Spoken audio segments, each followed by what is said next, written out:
Today, Precarious plays Metroid Prime 3, Corruption. So about Fire Emblem, right? Yeah. And how it's never the closest I think that they've come to capturing the charm of the 3D or the 2D games. Yeah. The sprites. They got really close with Awakening.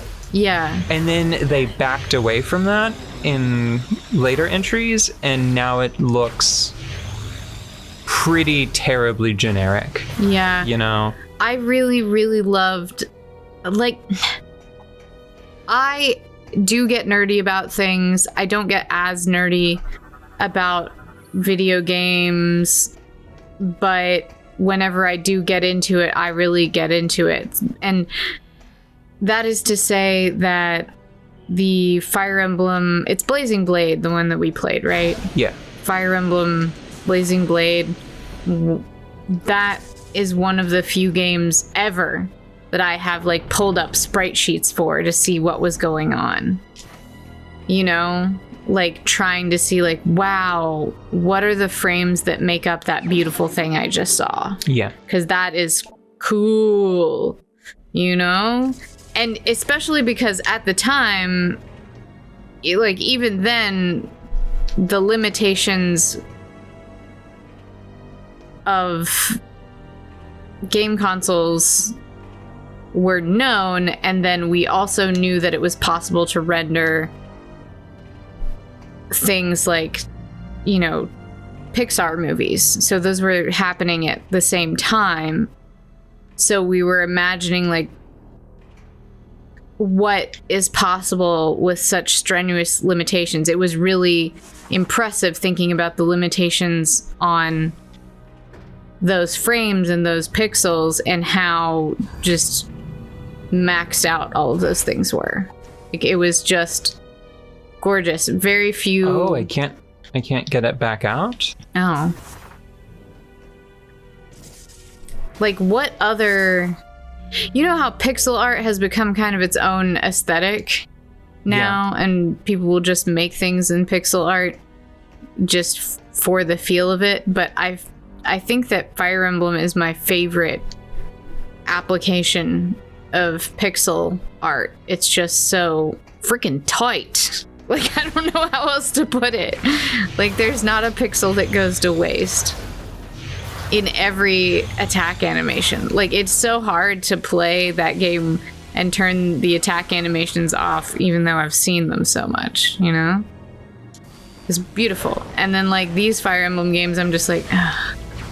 It feels like we're mashing standard issue dolls at each other. Yeah. And I'm just yeah, this is the model for,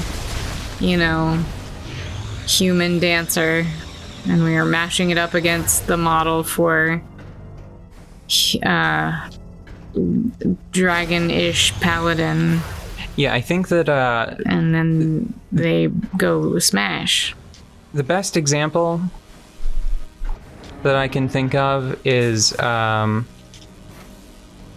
just the criminal way that Pegasus Knights are presented. Yeah, what the hell is that? Because Pegasus Knights, whenever you look at the sprite work of the Game Boy Advance era games, they have a very distinct, memorable, really cool silhouette, right? Mm-hmm. And then they just look like dopey, flapping, flying horses now. And yeah. It's you guys, it's fake. You have complete control over every aspect of this virtual space. You can do whatever you want to do with them. So here, whenever you start a battle, everything is just sort of paused. Mm-hmm. And then have the Pegasus Knight be in a really cool pose, and then they just spring to life whenever it's time to actually attack. And then everything freezes at the end once they're in a cool pose again, you know? Yeah. There are so many ways to easy. do it. Yeah. And they just don't. It's hey. It's they are stuck on this idea of trying to. It's like, well, that's not realistic. We've just None of this is realistic, guys. It's a fantasy, like literally fantasy. We've gotta make the Pegasus Knight believable, or it'll ruin the immersion, I guess. The whole point of a Pegasus Knight is that it's unbelievable and thus special and fun. Otherwise, we would all just be playing the historical battlers that, like, Total War. We would Yeah, just like be Total playing War. Yeah. But you know what's frustrating about that? Total War does a better job. Total War did. They have, I think at this point, 2 or 3 Warhammer. Like, you can play Total War. Like, it is criminally. The official title is not Total Warhammer. It's Total War Warhammer. Yeah, I remember that stupidity. So you've got. What did I do here? Hold on. No, let me try going back up. So Total War, Warhammer, there is a ton of art that goes into the aesthetic, into like the posing of creatures and the weird ways that they move and interact with one another and attack and idle. And it is fantastic. And I mean that in like a literal sense. You know? And it is startling how stubbornly, deliberately, it feels like they were deliberately a deliberate lack of creativity for a lot of the Fire Emblem, the 3D Fire Emblem titles, like the way that people are posed, you know? Yeah. I actually am lost now. You're Hold on. lost? Yeah. And it's kind of making me mad because, like, I know that we're chatting, we're having fun. First off, I should check to make sure that I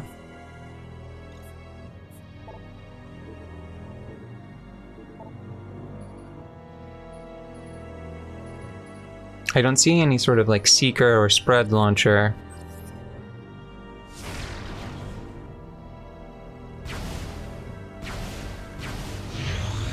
No, I don't really have anything that homes or locks in right now. See, I put that power cell in the door, thinking that I could get it back out in some capacity. And now you can't. And I'm worried that there are just like these dopey little power cells lying around that I've been like overlooking. Oh, and I like this was quite the trial, and it just led me, like, there was like a missile expansion and then it brought me back here, so I don't want to try going through those again. I'm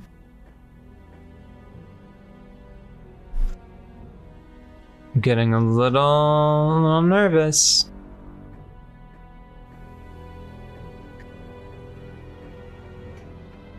See, there was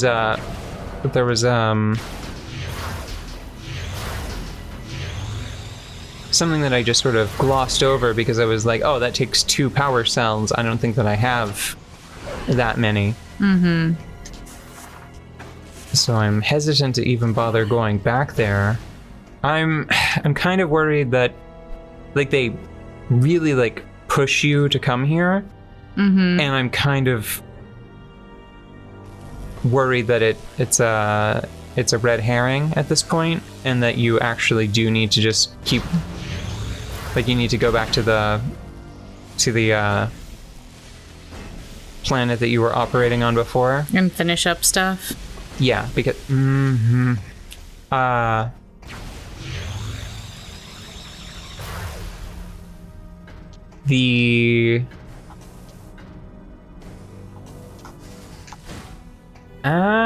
I kind of feel like I might be able to cheese my way up there anyway. Do not break this. No, sequence breaking No, is a long and storied history. Let Well, me see for if Metroid, yes, I can jump on this thing.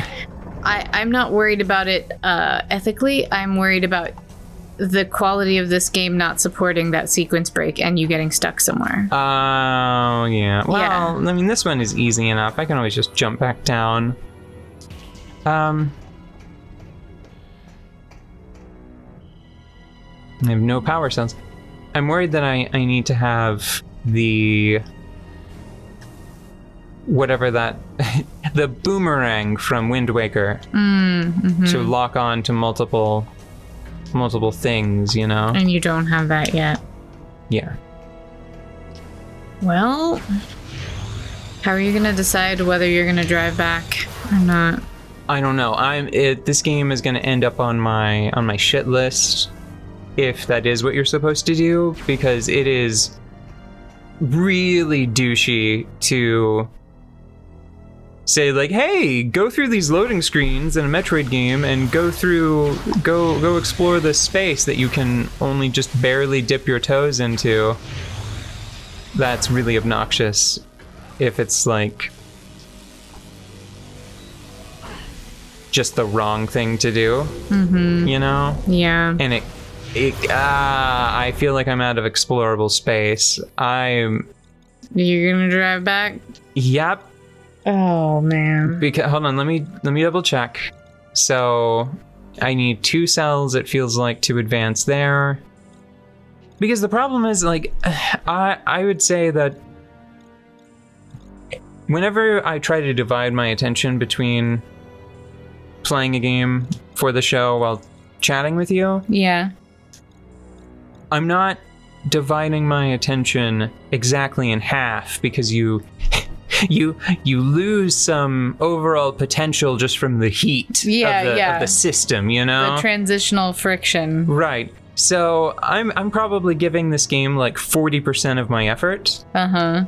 So maybe it's on me. Maybe I'm just like walking past power cells or something.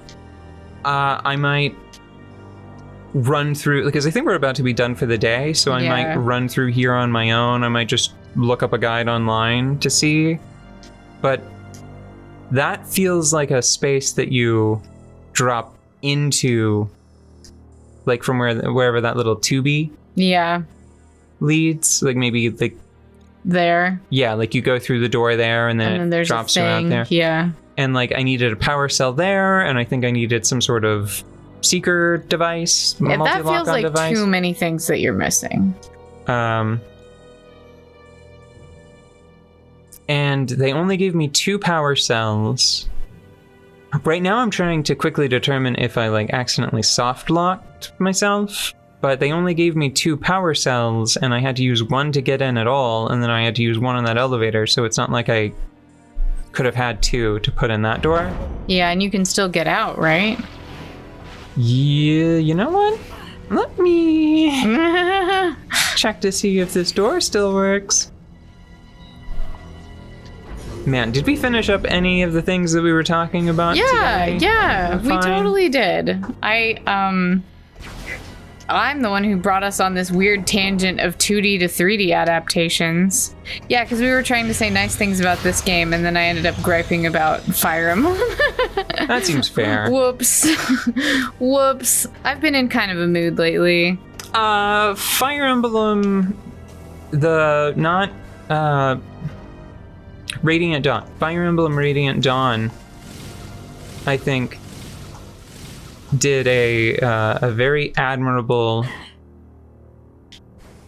It was like an admirable second attempt. Uh-huh. I think that in many ways, its 3D is more successful than later entries. Mm-hmm. Like, it was really disheartening playing like 3 Houses. Yeah. Like, I have so many problems with 3 Houses, I haven't even given the newest one a second look after I saw the announcement trailer. Yeah. Because I was like, no, not again. Listen, you guys burned me pretty badly with that fucking ICBM in my Fire Emblem in 3 houses.